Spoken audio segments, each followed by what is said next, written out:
I think the only purpose you could have that's legitimate for using prisons is to try to control and prevent crime. If you can't design a prison system to do that, um, within a reasonably just society, then I think you can't really justify doing it. Prisons are an integral part of modern society. Because of this, many people take their legitimacy for granted. But what exactly makes prisons legitimate? Today's guest, Tommie Shelby, challenges common assumptions about the role and justification of prisons. He argues that prisons actually fail to fulfill their stated purposes. So let's turn to Tommie Shelby and ask, what is the real purpose of our prison system?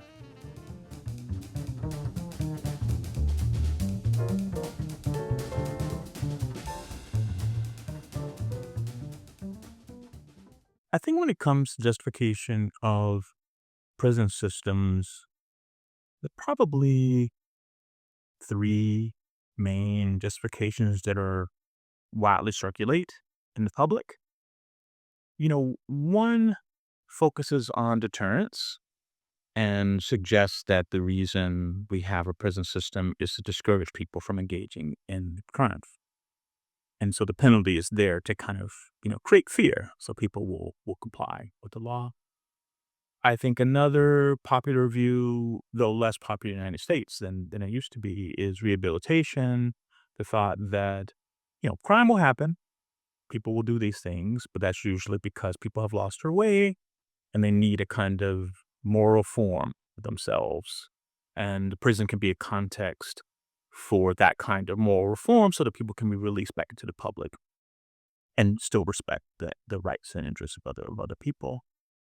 And then I think the other very popular way of thinking about justification of prisons is retribution and the feeling that the people who commit serious wrongs that they deserve to suffer for the harmful wrongdoing they've engaged in, that suffering should be proportionate to how bad the thing is that they did or how bad they are for having done that thing. And there's generally a feeling that um, even if it didn't prevent any future crime, even if it didn't make them a better person, that its justice requires that they suffer some deprivation in order to balance things or something like that. That view usually also includes the thought that it's a proper role for the state to ensure that people suffer the deprivation that they deserve in light of their unlawful, harmful wrongdoing. Rather than accepting these standard explanations, Shelby now turns to what he calls functional explanations. Instead of asking what prisons are supposed to do, these explanations ask what they actually do. Functional explanations usually try to explain something in terms of its consequences. So you take an institution or a practice and you look at something that it leads to, persistently leads to, or causes, rather than what causes it, to try to explain why it exists.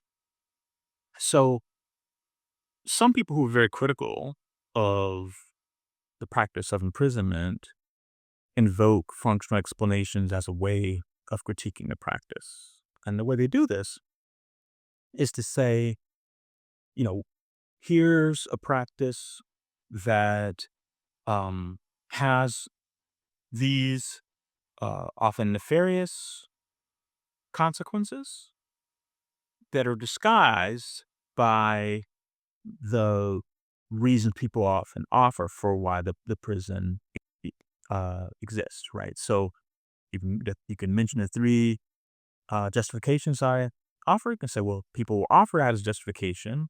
Oh, it's rehabilitation, it's deterrence, it's retribution. But when people are critiquing it using functional explanation, they're suggesting well, that's not really the reason why these practices exist. They exist because there's something covert behind it, some further consequence or goal that the practice serves, and it's that is why they continue to exist. So when you take a practice like imprisonment And you think that there are all the people who participate in the practice or support the practice, and they'll be, if you like, the official purpose of the practice, the thing that everybody invokes when when they're asked, well, why does this exist? So why are we doing this? Well, we're doing it to rehabilitate or to deter crime or to bring about retribution that's called for in this instance. Um, so you can think of that as the kind of the official purpose of the institution. But sometimes you can have a practice where there's uh, a covert purpose where participants within it might be trying to achieve other ends that they don't announce or justify. Um, so take an example like political repression. So one of the things that we know from history and even now that the prison system is often used to squash dissent, to round up your political enemies, to round up scapegoats, as so you can defend your other practices. So the practice of imprisonment is a vehicle for political repression, and has long been a vehicle for political repression. But of course, no one offers that as its official purpose, right? I mean, so that could be understood as a kind of covert purpose or latent function of the institution. You can get very complex forms of this kind of explanation. The one I just gave focused on the covert purposes of people within the institution who might be using it for a purpose that's not its intended purpose, not its official purpose. But sometimes people will invoke functional explanation when they don't, and they don't emphasize the intentions or conscious motives of the people. They think it's somehow the way that the system is structured, it has a kind of internal logic that leads it to have these kinds of consequences. So you might think that a practice like imprisonment or many other practices. I mean, to give an example kind of outside this context, you know, it was Marx and Engels would say, they did say, in the Communist Manifesto when they talked about the modern state as we know it, that state is supposed to be there to give you a legal order, so you're not ruled by men, but the rule is the rule of law in a democratic society where we're all equals, right? Um, and so Marx and Engels would say, but actually, the function of the state is to protect the interest of a particular class, the bourgeoisie, right? What the real point of it is to make sure they can continue to extract burdensome labor for people for their own benefit, and they can amass great wealth as a result. But that's not announced. It's not the official purpose anybody would present.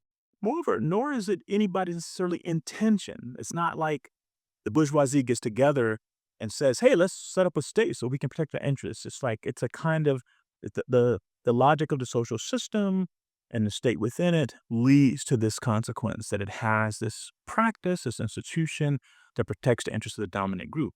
So some people who are very critical of prison systems think something similar might be going on, whether the latent function is political repression or racial domination or economic exploitation, that these could be latent functions of the system that nobody who's in control is structuring them to lead to those results, but the internal structure of them and the context in which they operate lead to these results.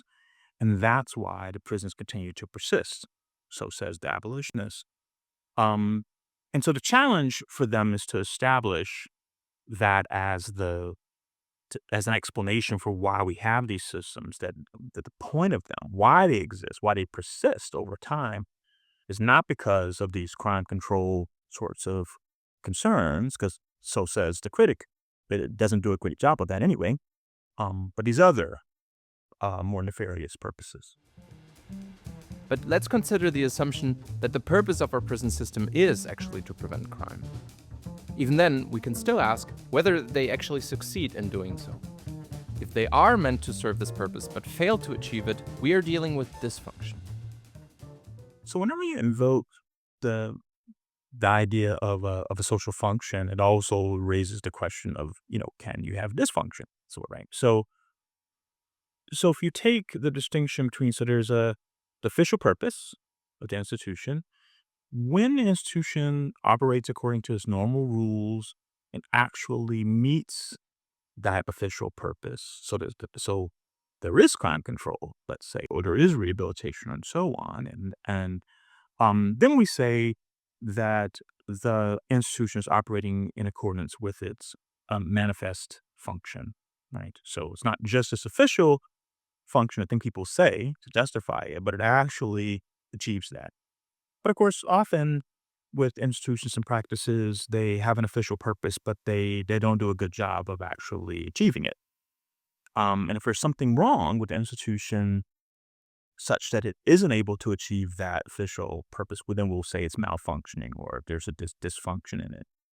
So, you know, when it comes to the prison system, many of them in many places, certainly in the United States, but in other places too, they can be dysfunctional for a wide variety of reasons. Some of them can be internal to the system, right? Just how are they governed? How are they staffed? How are people trained? How is the institution itself physically structured? Right. There are many reasons the thing can be done poorly and so undermine the goals that, even if they're legitimate goals that the institution might have. But sometimes the dysfunction has its source elsewhere, right? So it could be that you could have, if you can imagine, a prison system that, in terms of its internal structure, is more or less okay, but it's situated within a background social structure is deeply unjust. Maybe that's hard to imagine. Um, but of course, if the society has tremendous inequality, a lot of poverty, concentrated wealth, concentrated disadvantage, um, a lot of discrimination, and so on, um, then you're gonna that's gonna play itself out within the various institutions within the society, and the prison is no exception, right? You're gonna see that in employment, you're gonna see that in housing, you're gonna see it in education, you're also gonna see it in criminal justice. So you do in many places, and of course, the two can be combined, right? As you can have dysfunction because of how the prison system itself is structured internally, and because it's situated within a broader, unjust social system, which is no surprise then that it doesn't actually do a great job of achieving its ends. I think the only purpose you could have that's legitimate for using prisons is to try to control and prevent crime. Um, I think if you can't design a prison system to do that, um, within a reasonably just society, then I think you can't really justify doing it. It's a very harmful practice. I don't think it has any intrinsic value. I don't think people deserve to suffer. I don't think people ever deserve to suffer. So I don't think that could be a justification for it. And rehabilitation, I think, could be a secondary goal of imprisonment, but I don't think it should be its primary goal. Its primary goal, only legitimate one that I can see, that has to be satisfied first before the question of rehabilitation arises, is, does it do an effective job at controlling and preventing crime? And I think that can be done. And I think some societies do a pretty good job of it. But I think it can only be done against a background of a broader social system that is itself just.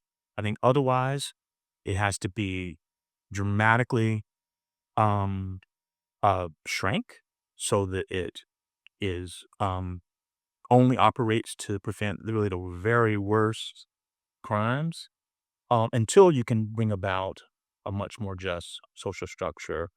Um, and so, while I myself am not a radical abolitionist in that sense, I do think prisons are compatible with a just society. I think as they currently exist in many places, especially in the United States, they can't really fully be defended. And so radical decarceration is called for until we can build the kind of conditions where uh, uh, the practice can be said to be fair to everybody, and that everybody that faces in the society who faces the practice can be said to endorse having a practice of this sort in our midst that we're all vulnerable to. And that's the only way that's going to happen is if everyone can feel that they're living under reasonably fair conditions.